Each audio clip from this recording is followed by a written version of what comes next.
the Offspring, System of a Down, the Lost Boys, they all fought their way out of a round one group. So these are all, proven winners already. They're champions of their own little brackets, coming together for a bigger fight. Which is what makes the author's first reaction to this group so weird. Yeah, it's almost shocking. He says that when the group was drawn, he was actually really disappointed. He called it, and I'm quoting here, the weakest round 2 group so far.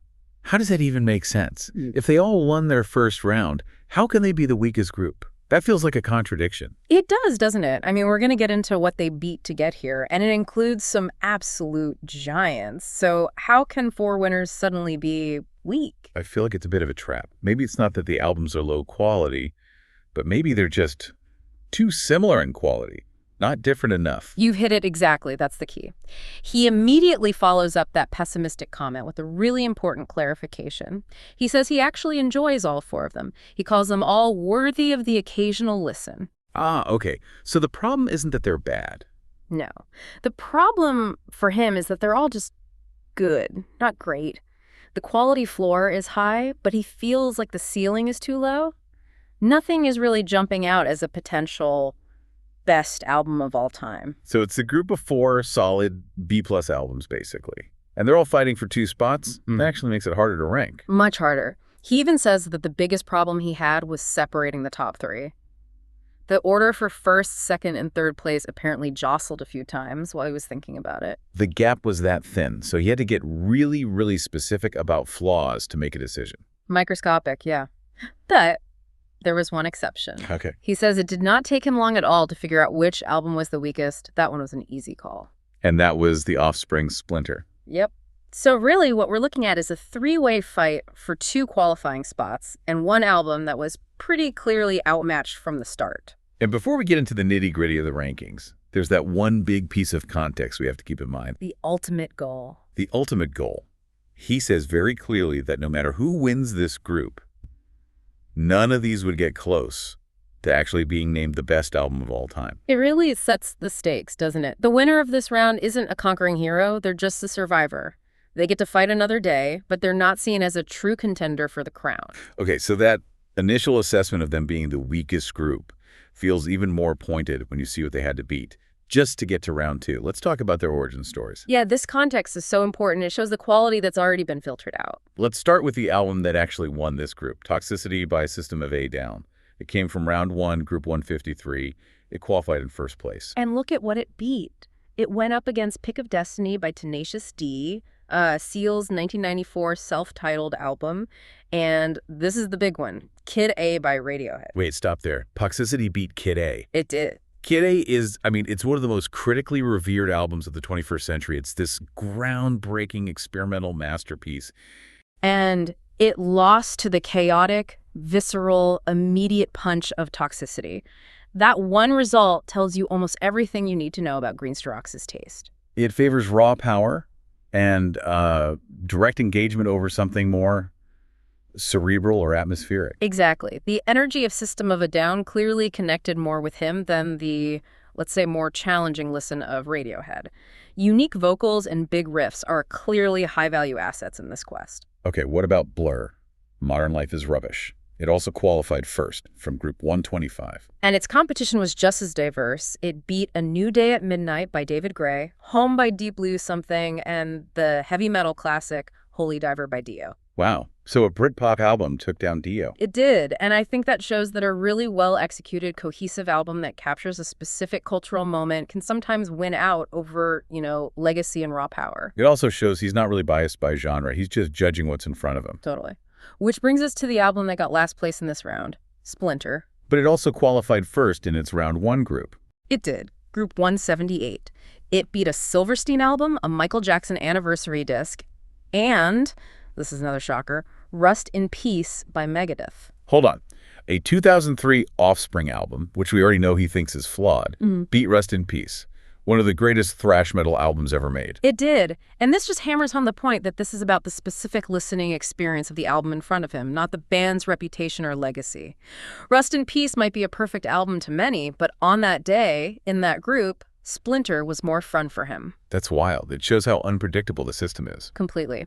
And finally, you have the Lost Boys soundtrack. It came out of Group 180, and it's the only one here that qualified in second place. So something beat it. Yep. It lost to #3 by the script. Yeah. But look at what it beat to get that second place spot. It knocked out 10 by Pearl Jam. No? Yes. And also One Fierce Beer Coaster by the Bloodhound Gang. So a movie soundtrack from the 80s beat one of the most important culture-defining albums of the 90s, but it lost to a 2012 pop rock album from the script. That's the chaos of round one for you.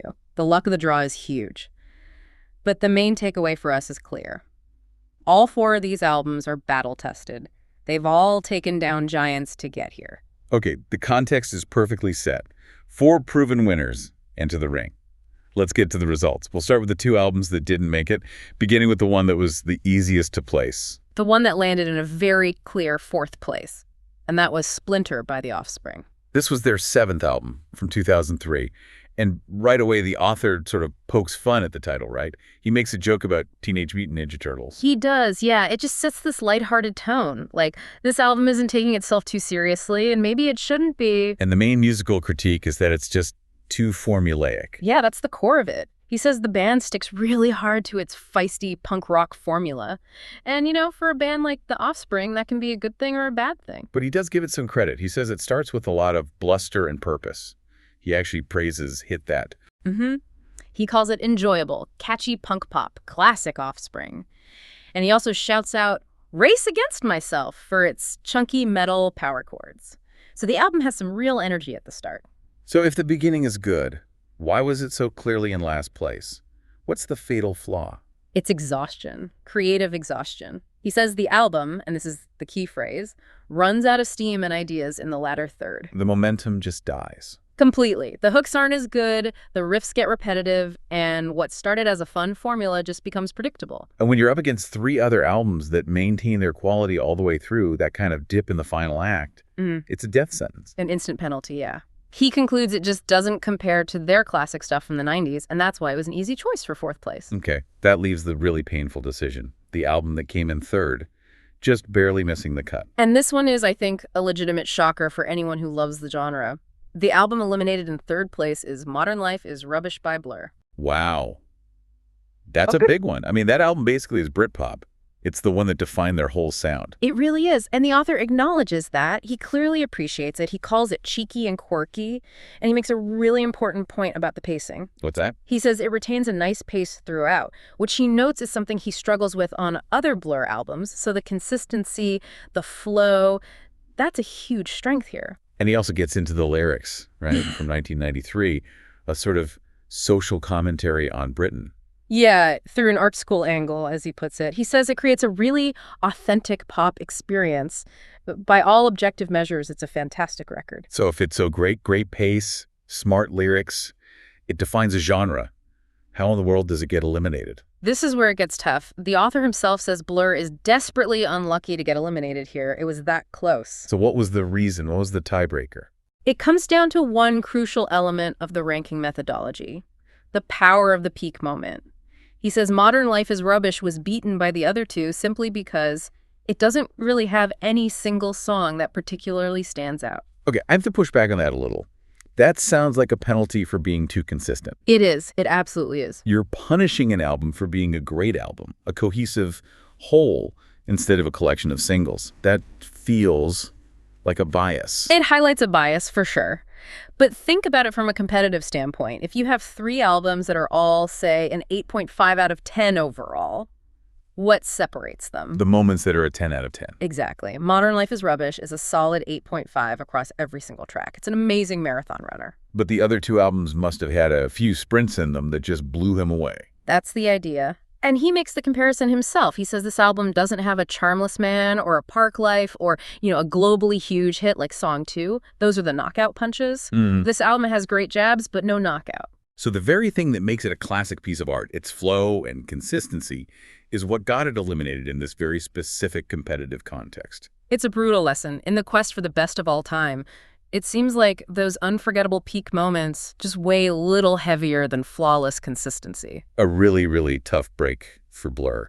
Okay, so with them and The Offspring out, let's look at the 2 qualifiers. The top 2, where the decision was also apparently razor thin. Let's start with the runner-up. The album that took second place and is moving on to round 3 is the Lost Boys soundtrack. And right away, you can feel the personal connection here.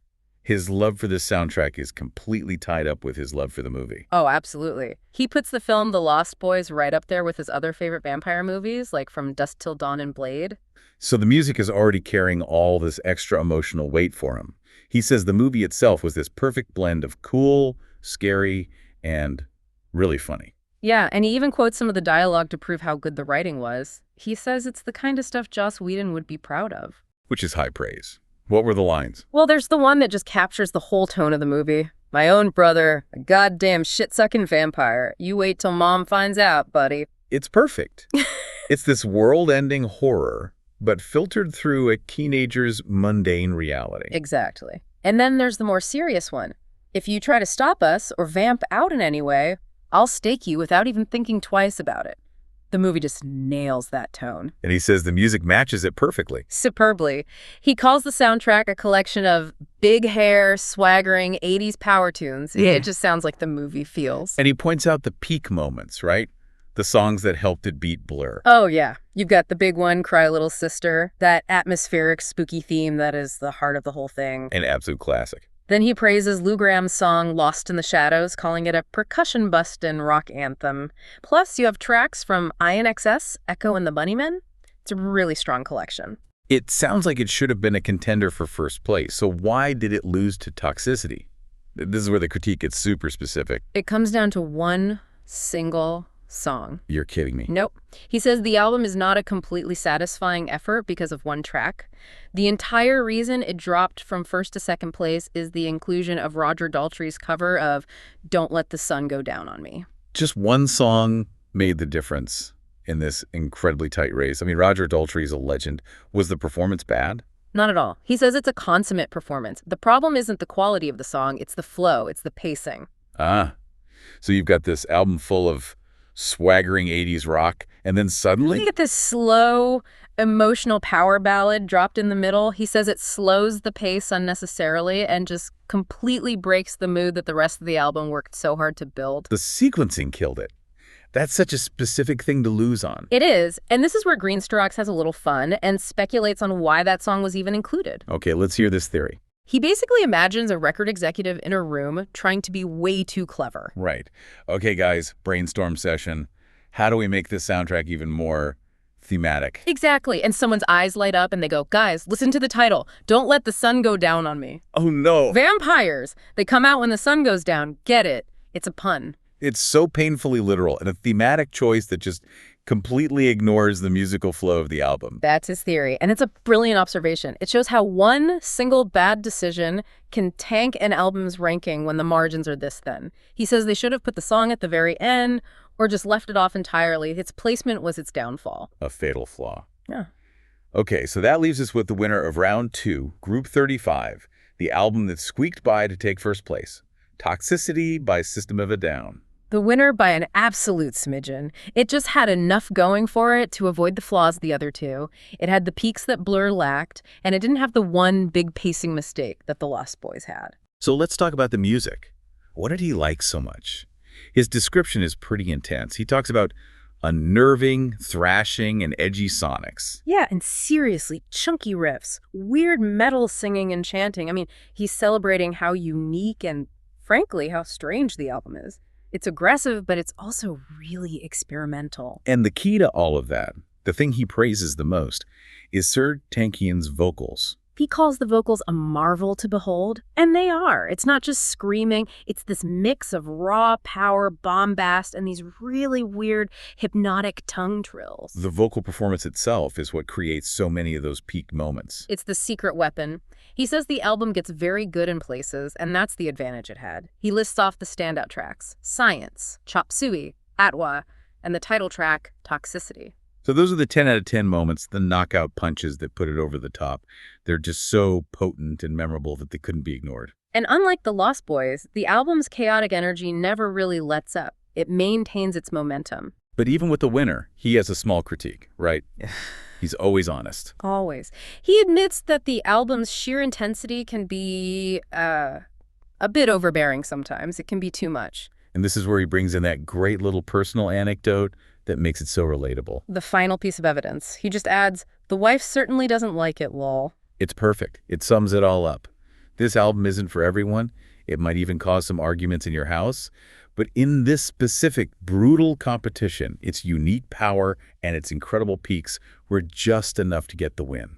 The personal enjoyment factor, even with that little asterisk, was enough to beat the one tiny flaw in the soundtrack and the lack of peaks from Blur. Okay, let's just run through the final official results one more time before we wrap up. The final rankings for Round 2, Group 35 are: in first place, and moving on, Toxicity by System of a Down. And also advancing. In second place, the Lost Boys soundtrack. Which means eliminated from the Quest are. In third place, Modern Life is Rubbish by Blur. And in fourth place, Splinter by The Offspring. So when you synthesize all of this, what's the big takeaway about this album quest?